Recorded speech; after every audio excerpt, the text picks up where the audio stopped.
Hello, Cowboy Nation and Cowboy Headquarters, and welcome to the Dallas Cowboy Huddle.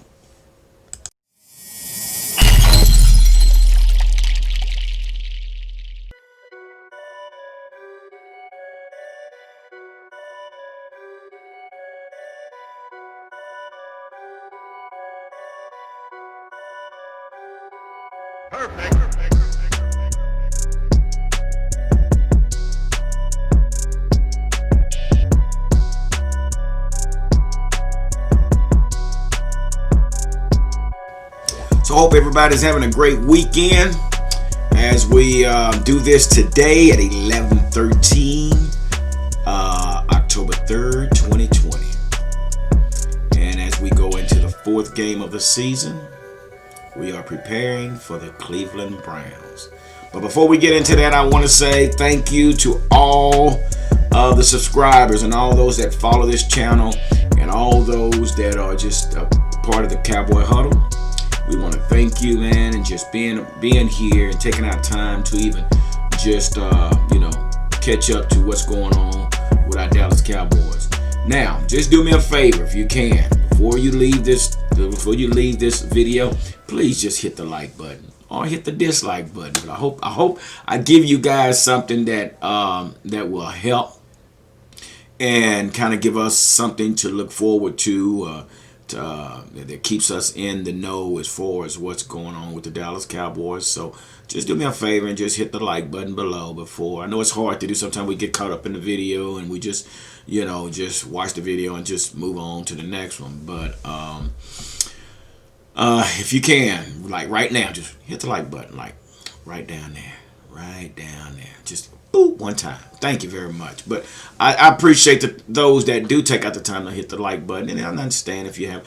Also, welcome to all the new members. We got a few more members that have subscribed to the channel, so thank y'all. Again, we come together in this Cowboy Huddle where we talk nothing but Cowboy talk. We talk basically about our coaches, our players, our stadium, whatever it has to do with Dallas Cowboys, what we talk about. So with that being said, I also want to let you guys know, if you haven't done so, please make sure you hit the notification button below. That's down below too, the little bell right there. My stomach is growling. I'm kind of hungry. So if y'all hear all this growling, that's my stomach. I don't want to eat right now because guess what? My birthday just passed.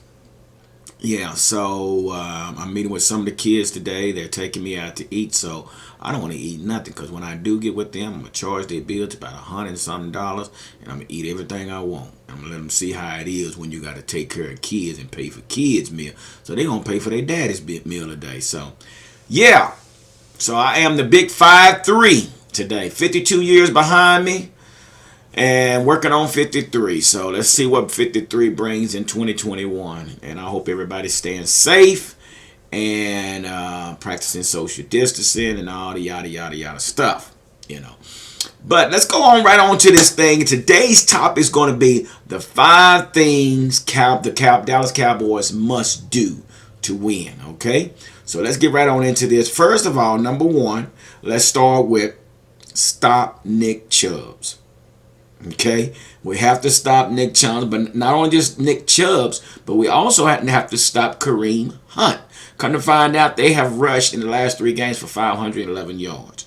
Hunt and Chubbs both have 204 yards and 292 yards in the last 3 games. So we have to make sure we basically it's going to be just like what it was with Chris Carson, but you're going to have a 2-headed monster this time. So we definitely got to make sure our linebackers are in place.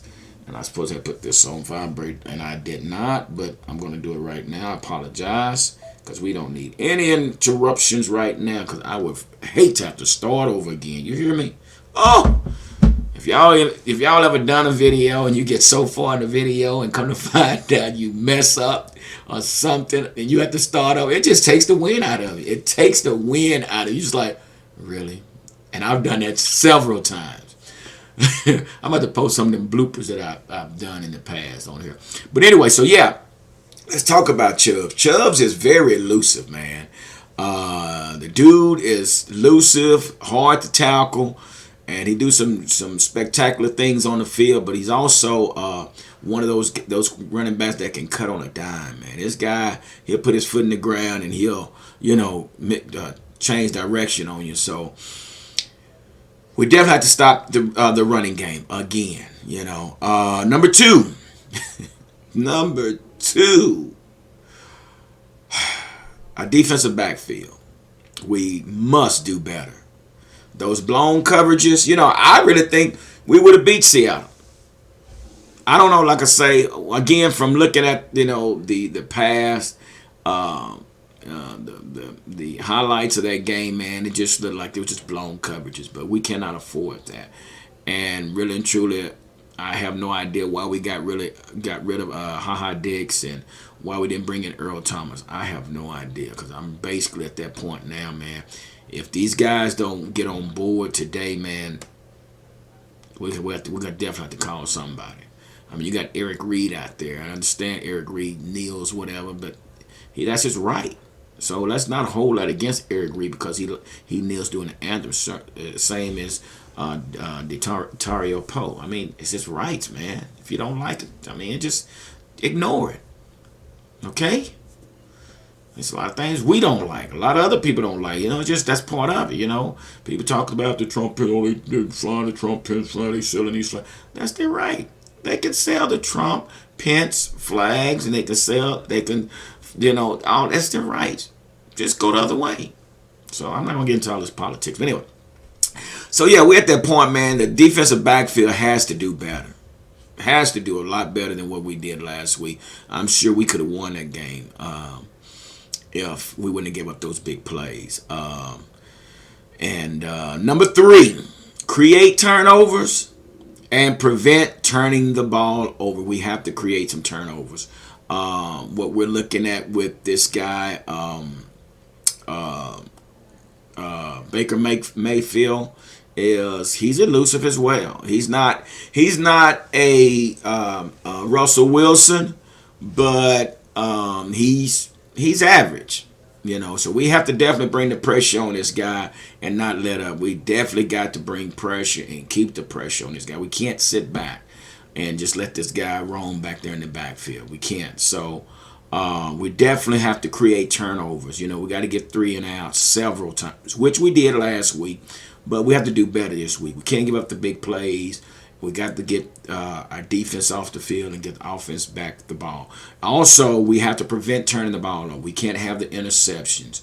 We can't fumble the ball. We got to play, okay. And once again, like I said before, these last 3 games, we already know that those 3 games that we played before are 3 teams that have been in the Super Bowl within the last 5 years. Big up to my boy B2 Real Harris. He brought that to my attention, and it's true. So those 3 games, I mean, we had to come out fighting right off the back. So this is my evaluation stick. This game here. Now, personally, I believe that we're going to be okay. I think we might hang 48 points up, or we should, with this high caliber offense that we have. But we have to definitely mix this thing up, man, with, run and pass. Kellen Moore, that's a whole different story. I just don't know what this guy's doing with this Boise State offense. That's 5 wide, 4 wide, pass first, run second. He's actually putting our quarterback and our running back in the back. Well, quarterback, the reason I say that because of the losses, because we're not creating a run game and we're not helping our running back when we don't run him enough. 14 touches on last week, so he has to get more touches this week. You got to feed the beast, okay? So we'll talk about that a little bit later.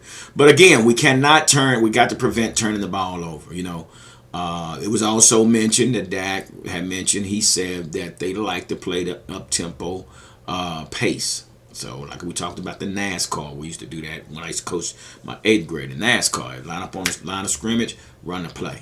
So, I think we're going to see more of that. So, at the same time, can we at least get up under the center a few times? Does everything have to be in the spread, Kellen Moore? Do everything have to be in the spread, dude? So hopefully that won't be the case, man. Get up on the center, run the ball from under center. Where's our jumbo pack? Where's our double tight end on one side, our double tight end on the left side? Where is this big package where we can run this ball? And we should be able to run against this defensive line. I think so. I mean, Myles Garrett, okay, we'll give him a little something. But again, we talk about Cleveland. They had a hard time with Washington, not taking anything from Washington, but they're having their issues right now. And Washington had them down. I think it was 0-0 the first quarter. And I think Washington went up at one point, I believe. But nothing against Washington, but I think we're better than Washington. We are. They don't have the offense that we have. They don't. So, yeah, we got to prevent turning the ball over. And also, number 4, we have to protect the quarterback. Now, big ups to our offensive line. I think his name is Fibbett.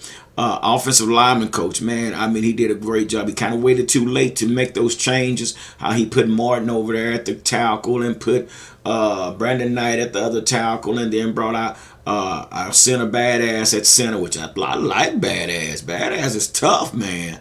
So we might just see Badass at the center, and we might see Looney at the guard. It looks pretty good to me. Then Connor Williams. I still think we need to call Ron Leary and bring Ron Leary in because Connor Williams, come on, man, catch up. So yeah, we have to protect Dak. Dak is going to have to hopefully he'll be doing more ab-libbing at the front, at the line of scrimmage, check down and checking out at certain plays audibly and things like that. So I think Dak's going to be okay. I think the offense is going to be okay. And number 5, run the ball. Feed Zeke. There's no way that Zeke should go through a game only touching the ball 14 times. And also, implement Tony Pollard in your backfield. Kellen Moore, you got so many weapons and you just... Dude. So much firepower and you can't use them all. That's basically what it's looking like. You got Tony Pollard and you got Zeke. You can put Zeke and Tony Pollard in the backfield together and run a darn buck. 36 and 37, 36 and 27 buck.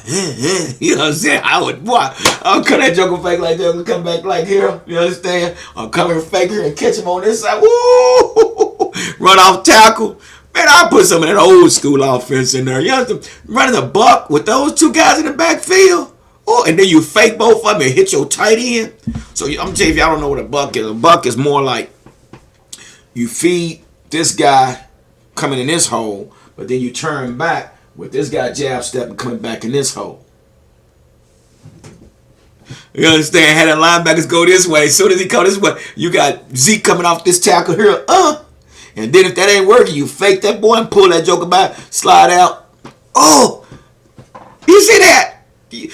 The play action is there. You hold those DBs just for a minute to play the run and come over the top. Lights out. I'm just saying. So yeah, we got to run the ball, man. We definitely got to run the ball, and we got to be ready to pound the ball with Zeke. That's just what I think, man. So basically, this is the same type of high-profile offense because really and truly, we have to talk about Odell Beckham and Jarvis Landry. Let's not forget about those two guys. Those two guys are tough. They're just like Lockett and they like Metcalf. They big and they fast.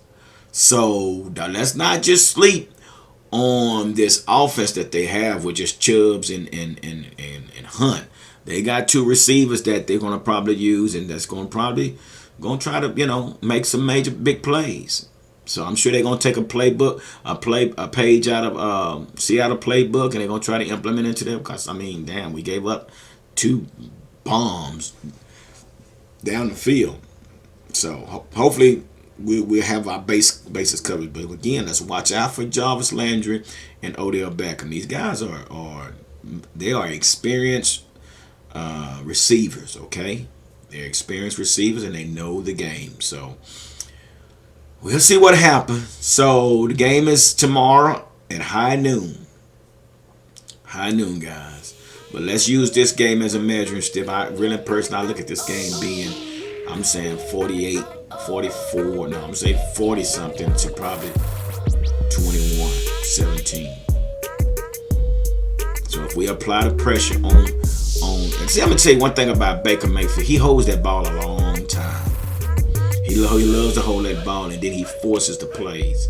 So if we can bring that pressure on this guy, you know, I think we can cause some chaos and some confusion with this guy. But we have to play. We have to definitely have to play good on his back end. So yeah, we have to be able to slow down Baker Mayfield, and like I said, again, defenses have to step up. So again, tomorrow is the game day at noon. Well, like I've just mentioned, I'm using this as a measuring stick. I really think we should put up a lot of points against these guys, a lot of points, and not give up many points. So